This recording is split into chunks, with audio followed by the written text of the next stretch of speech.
Hey folks, I'm Tom Vassell, and welcome to Board Game Breakfast. Woo! It has been a great week. Last week, we opened registration for Dice Tower West, which is going to be in March in Las Vegas. You can find out a whole lot of information about it at dicetowerwest.com, and it's sold out in 8 hours, which is mostly good, right? Because yay, people want to come to the con, and some people were unhappy because they weren't able to get tickets, and maybe you're one of them. Well, the good news is this. We've talked to the hotel and worked with the hotel and negotiated to be able to get in 100 or so more people. I don't know the exact number, but I know that we were able to get some more people in. So we're going to reopen registration, and that's going to be going live tomorrow, Tuesday, September 11th, 7 p.m. Pacific Standard Time, which is 10 p.m. Eastern Standard Time. So if you want to come, do not delay. They're also adding more rooms to the hotel block, although the extra rooms are going to be slightly more than the original rooms are and don't come with the free breakfast buffet that the original rooms came with. You know, we can only get so many of those rooms at that original rate, but all this stuff will open up. So if you want to come, I'm telling you, 24 hours, 4 days, 24-hour days of just pure gaming. We'll all be there from the Dice Tower. It's going to be a lot of fun. So we hope that you show up for that and sign up for that. That's going to be Tuesday. Don't miss it. Also, always check out our website. All kinds of things going to our website. On our website, we now have a page where we tell you what conventions we're going to. We have it right now for the rest of 2018 and 2019, so you can see which conventions we're planning to go to as time goes by and who's going to be at these different conventions. Alrighty, well that's basically it. Oh, one last thing. This is important. The top 100 games of all time's People Choice. You can go vote in that. Now, every other week, Eric and I do a podcast. The other week is Mandy and Suzanne. But in the podcast that Eric and I do, we do top 10 lists. And you can vote on those, the People Choice. They're always up on the website, something you can vote on. We also do once a year a video series where we talk about the People's Choice Top 100. And for that, you need to vote. So you can go there, click there, vote for your favorite games, and get those in the system, and we'll see what you guys think are the best games of all time. So go ahead and do that. All right, now it's time for the news.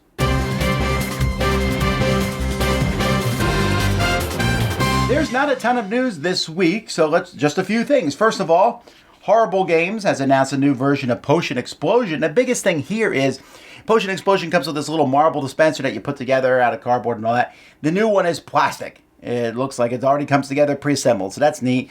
There's also an expansion, 6th Student. It has green marbles in it. Yay, so more stuff going on there. Renegade Game has a new version of their Kitty Paw game, which I think a lot of people are buying because the boxing is so cute. This is a Valentine's Day version, so you can buy it as a gift for people. Happy Valentine's Day. Here's a board game. USAopoly has announced Snow White Gemstone Mining Game, which looks like a push your luck style game. We're going to be mining gems. The Disney themes seem to be pretty hot in board gaming right now, so hey, why not? And then the last piece of news I got is Yggdrasil. This is a cooperative game. One of the first cooperative games, actually, a very difficult one, is being reprinted by Ludonaut. There's going to be, I think, 700 copies at Essen, and the other 300 copies they sold through Board Game Geek, but I think those all sold out. Now, from what I can tell, this is not a straight-up reprint of Yggdrasil, that there are some changes to it, but we'll have to wait and see.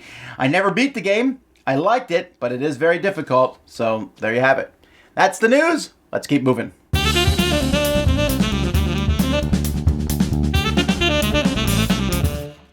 Happy breakfast, everybody. Crowdfunding basically exploded with new projects this week, so we've got some fun stuff to take a look at, including a sports game and a miniatures game based on a popular IP. So let's get going. From the publisher of Sagrada comes Bad Maps. A straightforward and charming programming game for 3 to 5, Bad Maps has players in the role of pirates cobbling together map fragments to guide their minions across an island seeking treasure. Map cards have instructions that are planned and laid out in a program that runs a character across the board. Some map cards are face up while others are face down, with just a hint at the type of movement that is on the card, which matters because pirates or minions can bump into each other and push each other into pits and things like that. After the first round, more holes are dug up as hazards and players seek treasure once more with higher stakes involved.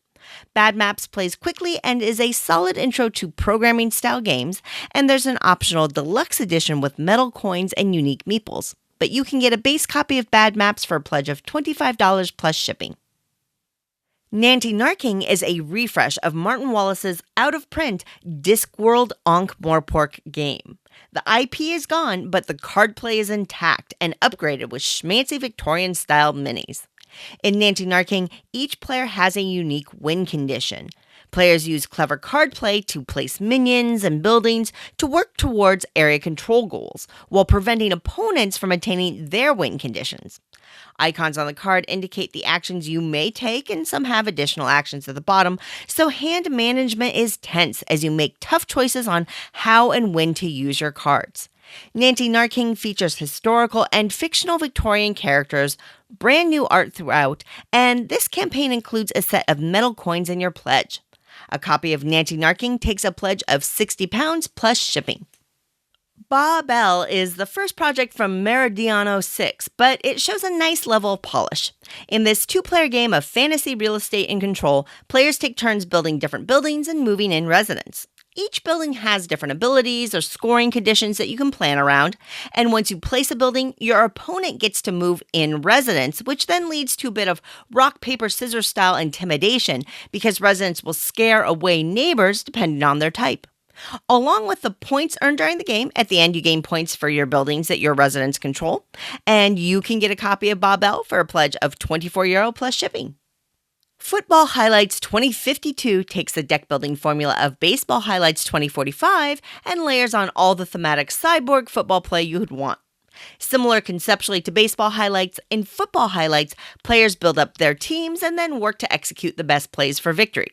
Each card features both offensive and defensive plays because this is the football of the future, so team members play both offense and defense, meaning once a card is used for defense, it's rotated to be used for offense. Cohesive deck building combined with smartly timed card play leads to victory, although the action deck can also help nudge that critical play over the line for success. A passion for sport comes through in the game, but you don't have to be a football fan to appreciate the deck building and gameplay depth Football Highlights 2052 offers. You can get a copy of the base game for $33 plus shipping, or the Football Highlights bundle features 6 extra teams for $57 plus shipping.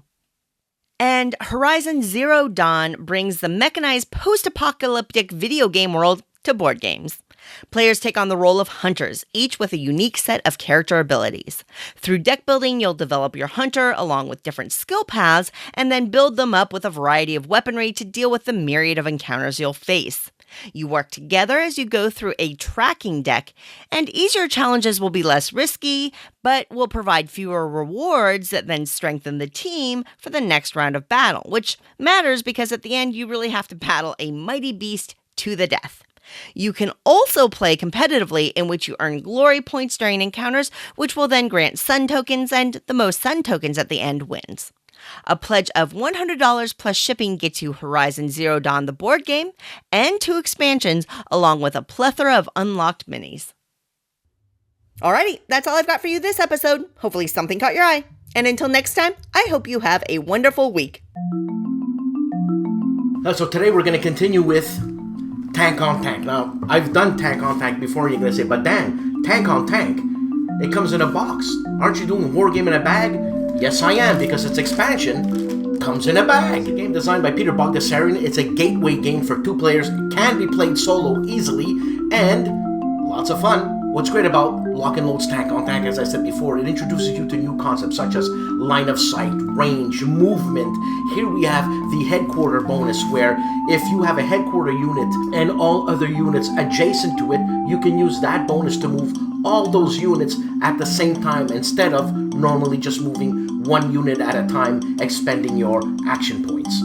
With 6 pages of rules and design your own scenario features and 14 scenarios, this is a great bang for your buck. So the War Game in a Bag is Tank on Tank, the expansion, Defenders of the Rhine. What comes with this expansion? Not much. You're going to say not much, then why buy it? Well, not much in terms of rules, and that's great for the beginners. So extra rules here teaches you concealment, gun caliber variant, meaning that one tank might be stronger than another tank, and that's a factor in war. If you got the bigger gun, well, you don't come to a gunfight with a knife. You know what I'm saying? New concepts that you're going to learn with the Defenders of the Rhine expansion is concealment and rivers. That's it. what you do get with this Tank on Tank, and this is the West Front Edition, they also have an East Front Edition, is 4 huge maps. What you do get with Tank on Tank Defenders of the Rhine is a few new concepts, 12 new scenarios, 4 maps, which makes your battles much more grandiose, and a lot of fun. Tank on Tank Defenders of the Rhine, published by Lock and Load Publishing and designed by Sean Drulinger. Thanks for watching, and if you want to know more news about war games, please check out my channel, No Enemies Here.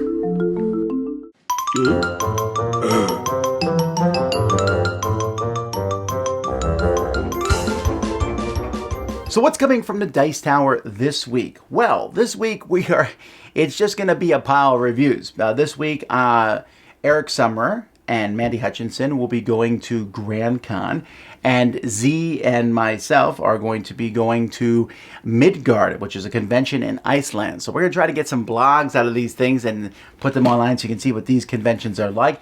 But we also have several different reviews that we're going to be doing.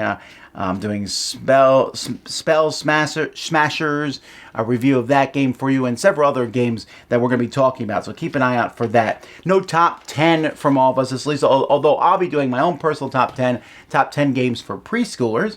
And then look back, and there's some other. Ambi's going to continue her 18XX series, where she's, if you missed that last week, Ambi started talking about 18XX. So if you always wonder what these train/stock games are like, she's going to be going through that and explaining the rules for those things to you guys. So also a podcast. Eric and I have a podcast coming out this Tuesday, which is our top 10 epic games that we think are big and epic and enjoyable. So you can listen to that. You can find out that and all the rest of our podcasts on DicetowerNetwork.com. I should also mention that we are almost a month, just a little bit more than a month away from Dice Tower Con registration. That's going to be October 17th. So keep an eye out for that. We're going to start a countdown for that soon because you're not going to want to miss it. It's going to be amazing this year, or in 2019. You'll see. All right, let's keep moving. Hi, I'm Gil Mello. And I'm Gabby, and this is Time to Play. And what did we play this week? We played My Little Scythe. I love this game. This game was a very fun game. I really liked the miniatures. You did? Yeah, they're so cute. You have the Seekers. I like to call them the Friends, but yeah. So how do you play My Little Scythe? So you have a board with hexagons on it, and you have to move around the board, collecting different items, get to the castle in order to win trophies. But you can also win trophies by getting pies and doing pie fights and getting more friendships in general. Yeah, so you have a track on each side, like you can go up on the pie track or you can go up on the friendship pie, right? On the friendship track. He also called apples pie. Yeah, I keep calling apple pie because it's apple pie. See, that's a fun name. Yeah, so basically you need to get those 4 trophies. Trophies, as you said. And and you can do different things, like Gabby said. I thought it was wonderful. I mean, for one of the best things for me as a father is being able to play. Playing games with my daughter is one of the best things for me, and I just love it. And I'm so sorry. It's just that this game is the epitome of family playing together. I just love it. We had a lot of time. We had our friends. I just got emotional. I just love to play games with Gabby, and this was a really special game for us this week, wasn't it? Yes, I really liked this game too. Yeah, so I really enjoyed playing. So what you think? 2 thumbs up? 2 thumbs up. All right, 2 thumbs up for me as well. I hope to see you guys next time, and have a great time, and see you next week, everybody. Bye.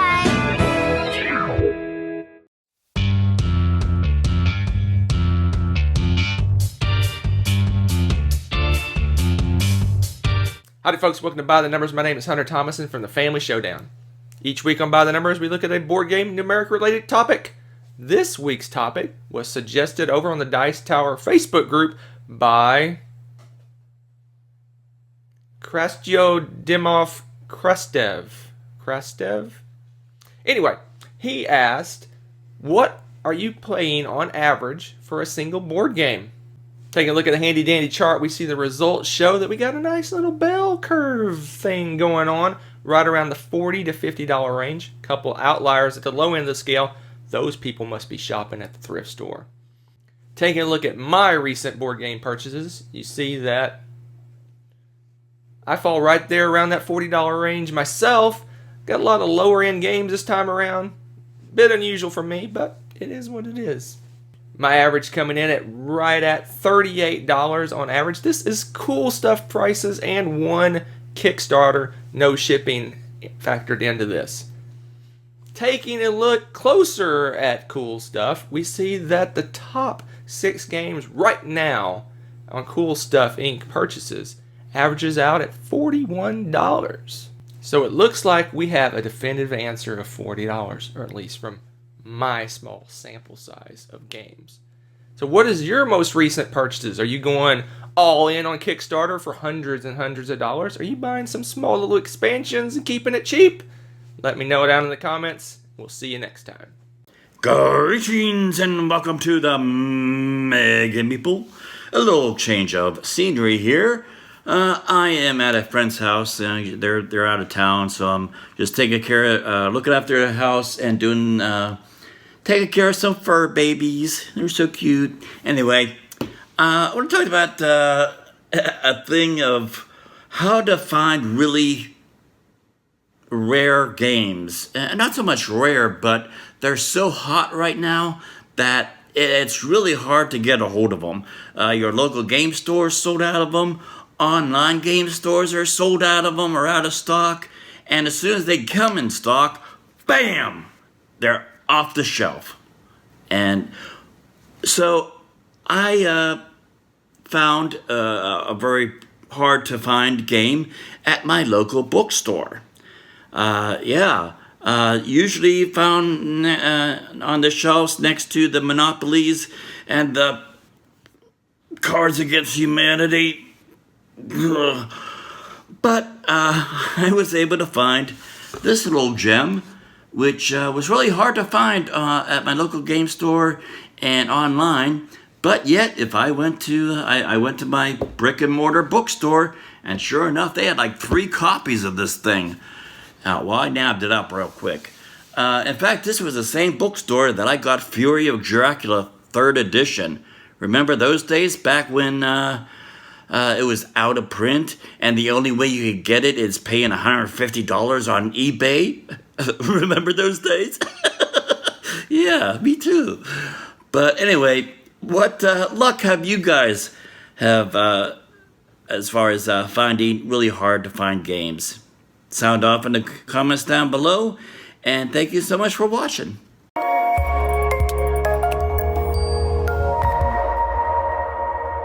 Hello everyone, my name's Annette, and you may know me as Netter's Plays. And today on Applied Mechanics, I'm going to go over the game of Blue Lagoon. So Blue Lagoon is a game where you're setting off your villagers onto these different islands. You're strategically placing them all over the board.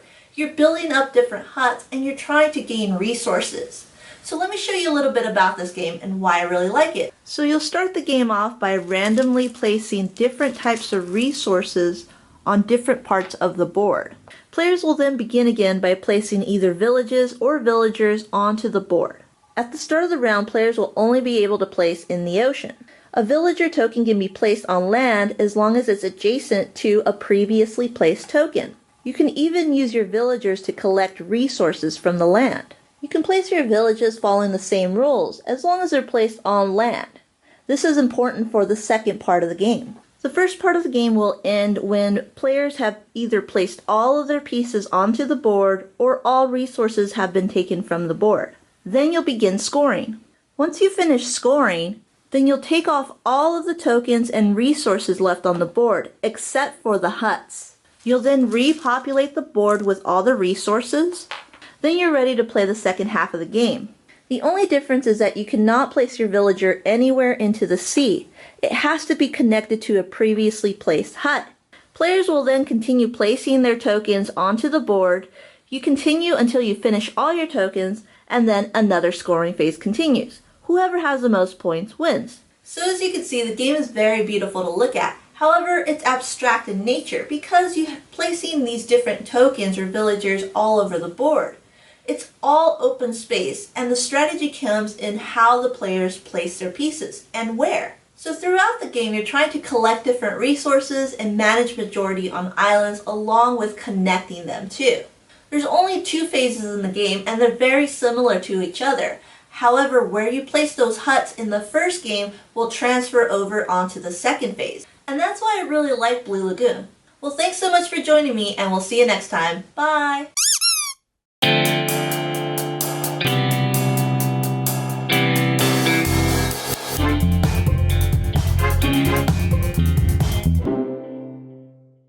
Hi, Mike Delisio from Solomode Games.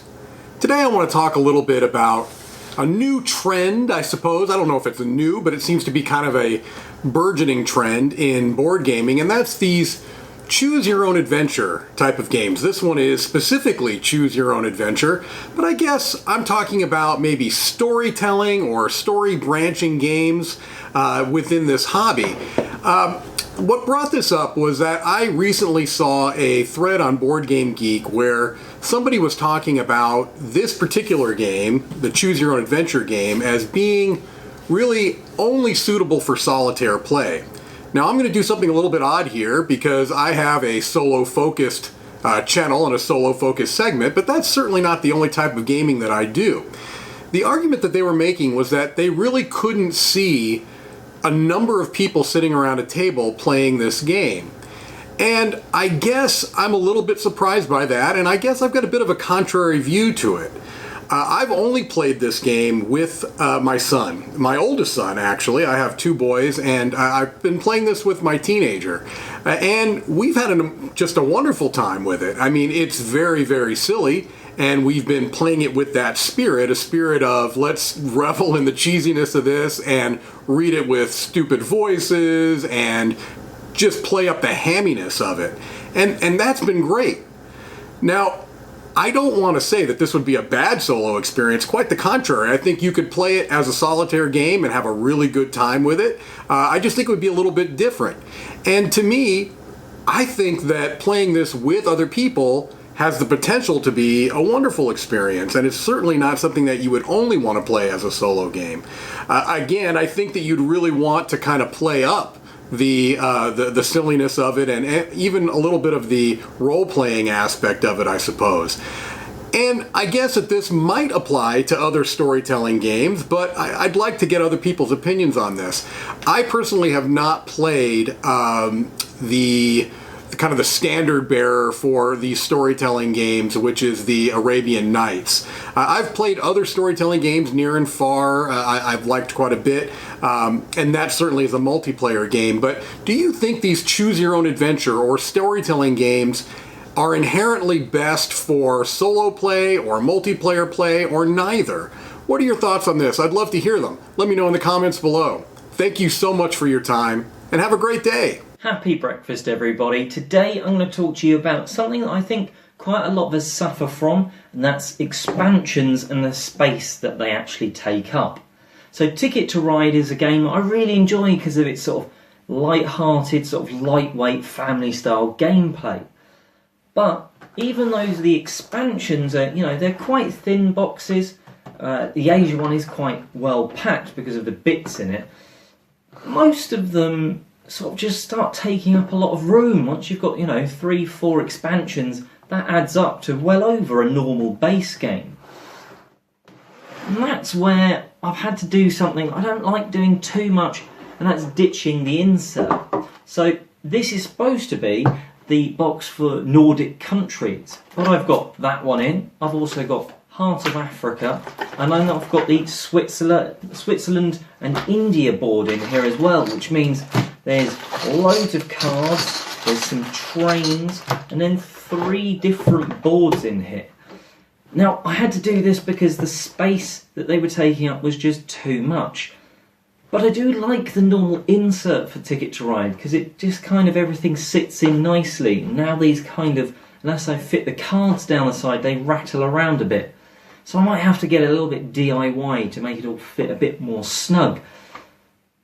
But I can't think of a better way of reclaiming some of the space without getting rid of some of the expansions. Now, I'd love to know if you guys have got any better way, other than sort of DIYing something in here to make it not shuffle around, that I don't have to get rid of some of the other ones in the future. Let me know in the comment section below, be it about Ticket to Ride or other games, because I've had to do it for others too. Anyway, thanks for listening, and I'm Oliver East, signing out. Okay, so today I just want to talk a little bit about curating a library. Now, most people have a personal collection. You can see part of my collection behind me. My collection is not nearly as big as you might think it is. There's actually quite a few games that are not in this library behind me, and there's a lot of games that I think are great that are not. Now, we're doing a couple small little conventions at the end of this year called Dice Tower Retreat. They're already sold out, my apologies. But just like 70 people are going to be at each of these, where we're going to be sitting there and just playing games for 3 or 4 days straight. And we also have Dice Tower Cruise, which is coming up in January. And so we wanted to make our own library that we're putting together. So what we've been doing is, as games have been coming in and we review them, I'll take a look and say, does this game, is this game popular enough? Will people want to play it? We're going to put it in the library. We're also going to be buying some games or getting some games that we don't have to add to this library, because there's, we want to have a library full of really good games. I'm not a big fan of humongous libraries where a good chunk of the games never get played. I'd rather have some really amazing games, and you say, I want to play this game. This is an amazing game, and every game makes you think that way. That's kind of my goal. So we started by taking games out of my own collection. Let me show you. So first of all, you can see that there's a lot of games that are missing from these shelves here. I'm not sure what we're actually going to put on these shelves. I'm keeping a lot of games in my personal collection here. Well, so we have a background for our videos, but a lot of them are either games that I don't know that will work in the library as well, or they're 2-player games. So I'm just keeping some various games, like I'm keeping all these small 2-player games, or I'm also keeping games that I might play with other people. For example, 1960 is a big giant 2-player game, so that might not make the library. But what do we do with the games that do make the library? Well, first of all, they're out here in our kitchen area. All these games here, I'm taking them apart one at a time, and I'm just looking inside them to make sure that they have all the pieces, that we have, that there's bags in the proper containers. If they don't, then I'm going to put in extra pieces and coins and things to make sure that they are completely ready to go. So these are all games heading to the library. Once they're done, I bag and tag them, and they're coming over here. So here, for example, you can see Vegas Showdown, and inside we put a label to make sure that people know that it's ours. And so these are games that are getting ready to be boxed. And there is one of the boxes there, Dice Tower Library. And then we slide into the studio here, and you can see the Dice Tower Library boxes as we are filling these up right now. Most of them are going to be able to fit in these small boxes. We decided to do that because, hey, these are way easier to carry and to open. And then when we're done with these, we'll have some bigger boxes, because some games aren't going to fit in these boxes. But that's basically the process. We're getting ready to pack them up and store them. So what my goal here is to have the coolest convention library in existence. It's definitely not going to be the biggest one, but I want to have one when you open it, you're like, wow, most of the games here have metal coins in them, and this is really neat about this game. And so that is my goal, and a lot of these games might have some promos you've not seen other places. Most of the games are going to have all their expansions with them if you want to use those or not. So we're working on that. It's not going to be perfect, obviously, but we're going to have it. So if you're coming to the retreat or Dice Tower Cruise, you're going to be able to see this library. The Dice Tower Con already has its own really great library, and so does Dice Tower West. And so logistically wise, I don't think we're going to be able to take this to those conventions, but we are going to try to see if we can run other Dice Tower retreats where you can come down and play games with us over the course of a year, 2019. So keep an eye out for when we announce that, and we'll have this library there. All right. Well, this has been really fun for me putting this together. I hope you guys enjoy it, for those of you who get to play with it. What would you want to see in the perfect game library? Let me know in the comments below. All right, let's keep moving. We gain your turn. Ooh. I'm Randy. I'm Ellen. Welcome to Games Just Played. We are in our backyard today, and it's feeling cozy, y'all. Yeah, it's pretty much a fall day here in Wisconsin. It is. I got my pumpkin spice candles inside going as we She loves everything pumpkin spice. I do. Except for the new bologna pumpkin spice garbage that is on the market. That looks weird. Bologna, first of all, and then pumpkin spice. I mean, we haven't tried it, so I don't know. To be fair, we have not tried it. But I can't imagine And I will not be liking trying that. it. No. So we're talking about our 3 favorite 2-player only games today. First off, we have Jaipur. We have Seven Wonders Duel, specifically with a Pantheon expansion, and Patchwork. These are all very different games from each other. Jaipur is like a set collection game, and you're trying to collect. There's 4 or 5 different suits. You collect those, you get more points. The faster you collect a suit over somebody else, the more points you get. You're constantly trading with the middle row from each other. So it really works as a trading game for 2 players, which doesn't always happen. So fantastic there. I love this game, and the camels are really cute. So there's that, and one of them has a panda in it, which is what I'm told is my favorite animal. It is. I don't know. I'm told that. I don't know. And then Patchwork, which is the first of the like polyomino tile laying games where you're trying to fit them together to fit into a board, fill up all the spaces. You get negative points if you can't finish up a board. You get buttons. Buttons is your currency, which is kind of cute. I saw somebody on Facebook use real buttons. That's genius. Yeah, that's cute. It's very cute. And my 10-year-old beats me at this at least half the time, and I thought I was pretty good. I love this game, and I come back to it, but I will tell you, I have a hard time with the Tetris aspect of fitting things into spaces. Oh, I'm so bad at it. I'm so bad at it. But the game is amazing, so I'll play it. That's right. Yeah. And then the Seven Wonders Dual Pantheon. This one is quite unique, I think. You're trying to pick, build up your tableau by picking cards and buying cards, and you can win with like a military victory by getting those certain cards. Set collection by doing the science aspect, or just by getting the most points at the end. I snuck up on him with the science last time he played and claimed him. Yeah, she was able to get that card that like lets you dig into the pile. I thought that I was clear because she couldn't get the full set. Yeah. Your military was a little scary there, but couldn't science quite won out. Get there. Science won. So. Anyway, and our photo of the day is a picture of the Minneapolis skyline. Good choice.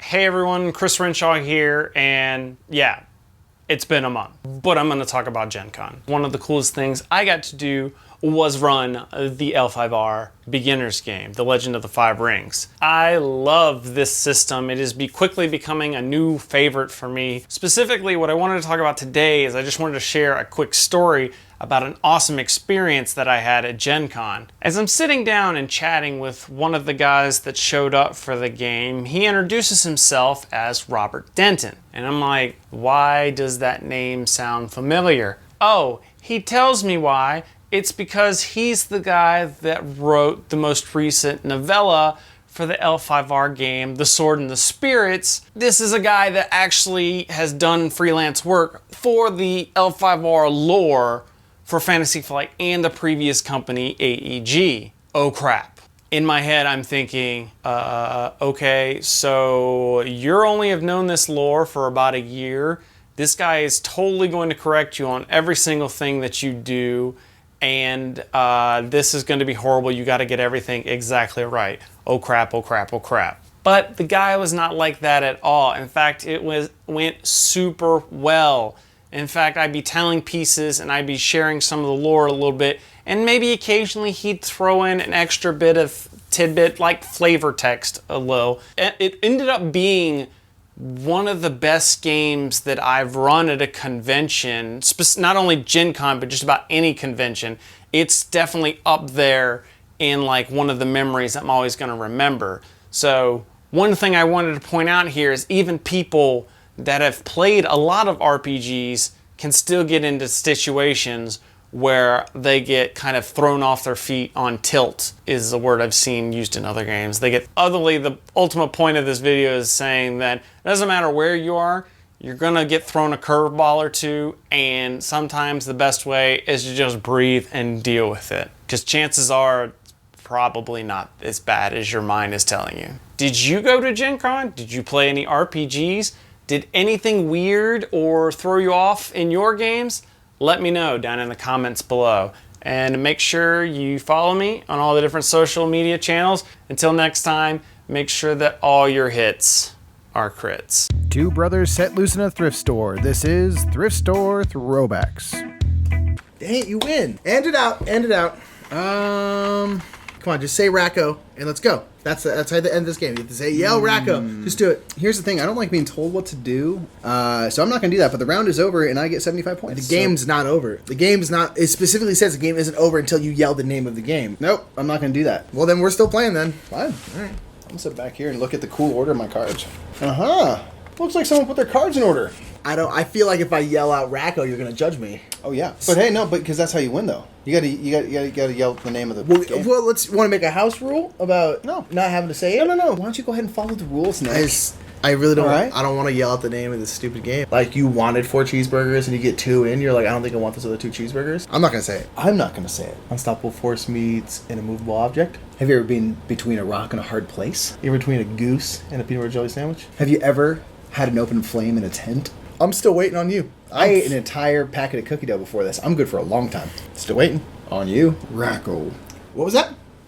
Racco. Racco, I win, you suck. Yes, I love it. I hate you. Hey, come on. All right, this is Racco. Racco is a game where you're trying to get all your cards in your Racco in numerical order, in ascending order. Now, they don't have to go 1, 2, 3, 4. They just have to be ascending. So you're going to get a random jumble of cards on your turn. You can either take the face-up discard card, or you can take the top card from the deck. If you take the face-up discard card, you have to change it out with a card in your sequence here. If you take the top card here, you can either put it in your sequence or discard it there. Once you get to all your cards in numerical order like this, you win the game and you yell, Racco. So that was Racco. Here's the this game sucks. It's the worst. It's okay. It's not okay. The way I think about it, your grandpa playing with grandkids, Racco all day. One gleam of light. It does scale in terms of they make you take out cards for less players. A lot of these games don't even bother trying to scale anything. So it does. It's difficult to get your cards in order. Like, it is a little bit to consider. Yeah. And so make sure to check us out on Twitch and check us out on our own YouTube channel where we do stuff like this all the time. It's fancy like that. Until next time, we'll see you anywhere that isn't playing Racco.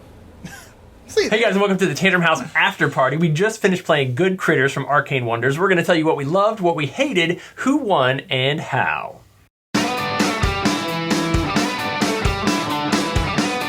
So I really enjoyed these types of games in general, like Cash and Guns is a really fun game. This one has a lot of those same elements. I like the cut and choose action. I like the little bit of social, like telling people what you know, like I'll give a deal to you if you will give me money back. I really enjoyed that part of it. What did you not like, Katie? Okay, so something I did not like was the fact that the front and back of the loot cards looked awfully similar. So it was a little bit hard to just glance and see whether your loot card was face up or down. And we actually had issues where people were like, oh yeah, this is my loot pile. Oh wait, actually it's face up. That's what you just gave me. Love, hate, who won? You did. Will won. And how? What do we think was the reason for that? I think we let you be boss too Oh, really? long. I think we did it. The boss thing. I think we let him have the boss seat too long. We needed to vote no, although I was right next to him, so I had pretty good skimming action. So for me, it's the people at the tail end. Like Ryan and I should have been voting no, but he was trying to keep me happy, especially. That social balance is really nice. I think it had a great part to it. Yeah, there was one time in the thing that Ryan and I locked eyes and said, okay, we are voting no this time. And it might have played a little differently because there are optional rules that we didn't play with. There's additional dollar bills and tokens that you can add to the game for a different experience. Bidding and deal making and stuff. Yeah. I like there's all these different actions. It's not just yes or no. Right. Right. And you can threaten people, and if they actually guard and you rob, then they steal from you, so you have to be really careful. Well, thanks for watching, and if you want to see a whole playthrough, watch that on our channel, and be sure to subscribe to Tantrum House. Hey folks, this is Jonathan for Harsh Opinion, and today's game is going to be The Walking Dead No Sanctuary. So bear with me, I'm going to show you what I think doesn't work inside that game and my overall opinion of the game. Okay, there's a lot of things I don't like about that game. First of all, I have to say that I have the Kickstarter edition. One thing I don't like about the game, it's the scenarios. There's a lot of them that are good, but they're not quite balanced. It's kind of a mixed bag of good scenarios and not that good scenarios. But overall, the scenario are kind of good, but not well balanced.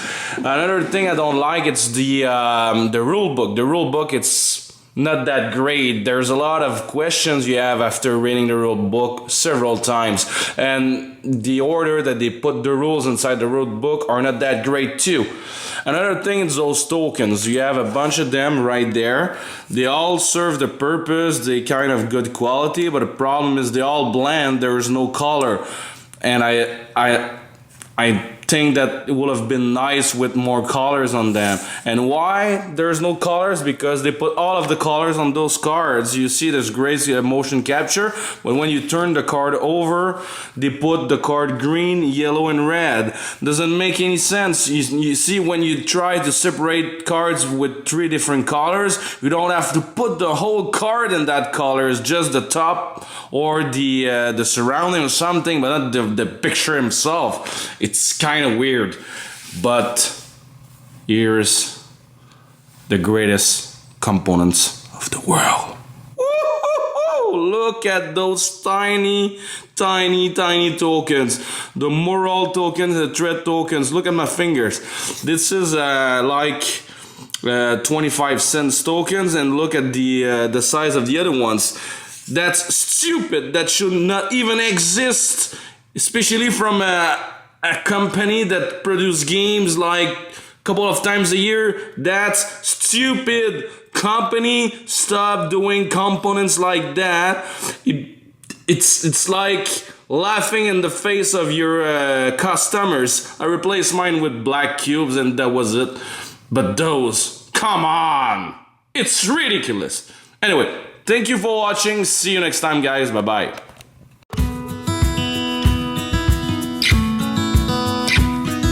Is Daddy gonna win? No! No!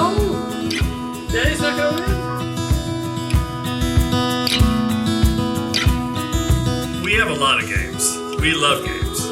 But by far the game we played the most in the last 2 or 3 years is Lost Cities. The reason? Kids. So Mabel, why do we like Lost Cities? It's pretty great because Yeah, you just need a little bit of a table and you got a deck of cards and you're ready to go. This is easy. This is an easy game to recommend for... This is easy? Let's do a game review, he said. It'd be so easy, he said. We'll only have 2 of our 3 children. No problem. I have no choice. I'm holding all of your other colors hostage. Oh! There's nothing worse than setting up a huge elaborate game, play about 20 minutes, and then somebody wakes up.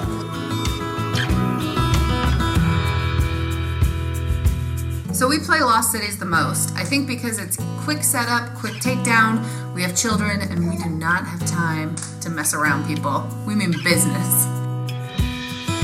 I'm Dan Krieg with Gaming for the People. And this is Lost Cities. Mommy's a winner! Mommy's a winner. I mean, my biggest problem is there's so many numbers to add. Numbers are so high. There's so many numbers when you're the winner that the math gets a little heavy. But I mean, that's a burden. That's my cross to bear, guys. That and twins. For us impulsive redheads.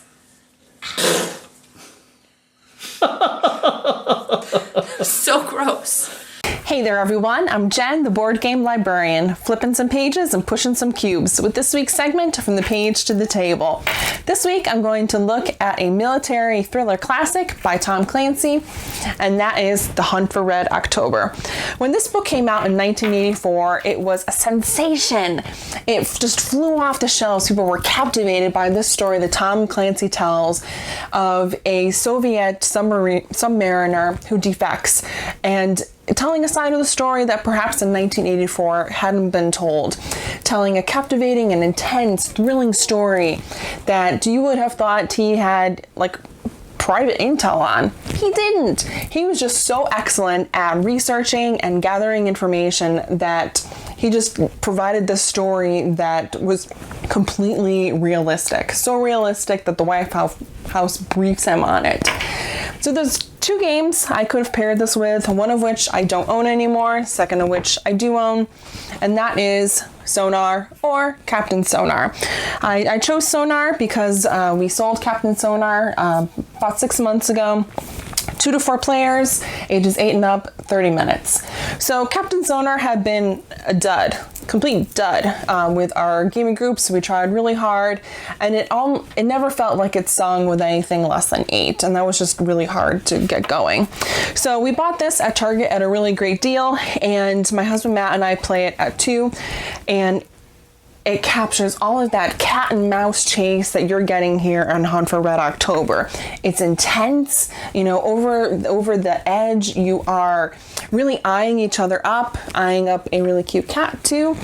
And you're getting so much of that experience of the Hunt for Red October in Sonar, that intensity that a giant cat would provide too. This is our cat Stonewall.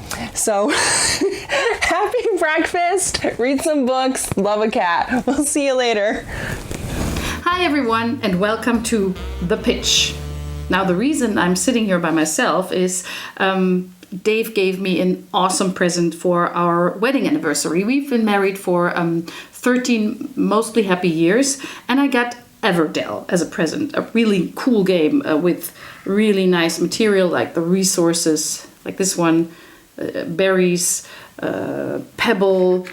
The points feel really nice. They're real metal coins to mark the points. Really, really cute cards like this one. And it plays really well too. So overall, a great present. And it's the third present I got in the last couple of weeks. So I think there is a system here. Dave found a loophole in the pitch system. He's just giving me these games as a present. So I take it as a game. He made a move, and I'm going to make a move in the next couple of weeks. Don't know when, don't know how. But you know, my birthday is coming up, Christmas is coming up, Essen is coming up. So there's going to be all these games as presents to me. And yeah, as I said, it's a game. Sometimes you win, sometimes you lose. But the important thing to remember is love your partner, love your significant other, and understand that they might have a teeny tiny little problem. But love them, and everything is going to be just fine. Bye. Hello, my name's Dan, and this is Cora, and we're here today to talk to you about children's games. And today we're talking about this game. What is it, Cora? Touchdown. Touchdown. Touchdown is an abstract game for 2 to 4 players, where you're trying to move all your animals from one side of the farmyard to the other. On your turn, you get 3 action points to move your pieces. Normally, you can move just 1 space per action point. However, if there's another piece blocking your way, then you can jump it, draft style, or checkers style for the chronically American. There are also fences in the farmyard that make moving around more difficult. You can jump them too, but it costs you extra movement points. The person who gets all their animal pieces in the end zone first is the winner. So Cora, what do you think about Touchdown? Well, I really like it because I don't like it because you always win. I always win because I'm the best. So I like how you never know what to do. You set something up. Yeah. You're able to. It's a bit like drafts in the really set something in up. the fact you can jump over things, can't you? And that's needs a level of tactical thinking which Cora is probably yet to develop, I to be have honest. never set anything up. No, you're just moving yours one at a time, and I set things up in order to do kind of set pieces. And that's a skill she'll develop over time. You'll get better at this the more we play it. Can't believe you just went boom, boom, boom. Boom, boom, boom. The winner, yes. So, a good game, a nice tactical and strategic abstract game. I like it. Cora likes it, even though I win at it. We give it 2 football thumbs up. I don't know. We give it 2 touchdown thumbs up. Touchdown! Oh, leave me hanging. I was away recently for a few months. Nothing mysterious about that. And other than a toothbrush and a series of shirts, each more similar than the last, so much flannel. But what did I take with me, I hear you ask? No? Well, I'll tell you anyway. Firstly, the mind. I've got some friends in Tennessee, and they play gin and rummy and whiskey and stout and Coors Banquet beer, the greatest of all the terrible beers. Honestly, I love it. But I thought the mind would be just enough to be a hobby game without scaring them off. And I've never had it go bad, and that was no exception. So the mind went pretty well.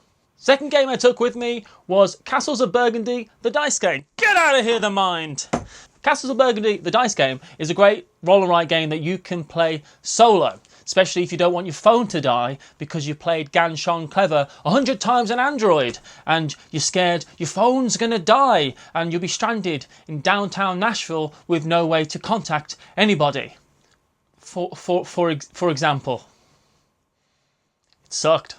And the last game I took with me was Lost Cities, which I think is the greatest 2-player card game out there, other than maybe Arboretum. But the good thing about this game is you can fit all the other games inside that game, which is pretty useful. And that's it really, although I did buy some games when I was there, because I accidentally went to Gen Con. Mike Delicio. But what games do you take with you when you go travelling? They're my top picks, but I'll be interested to see what you have to say below. And I'll see you next week, unless anything else mysterious happens. It won't. Bye.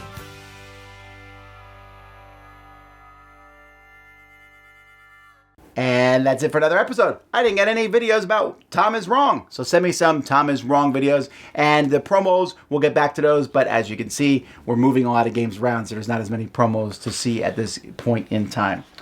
Alrighty, well there you have it. Until next time, I'm Tom Bassel. Thanks so much for watching Board Game Breakfast.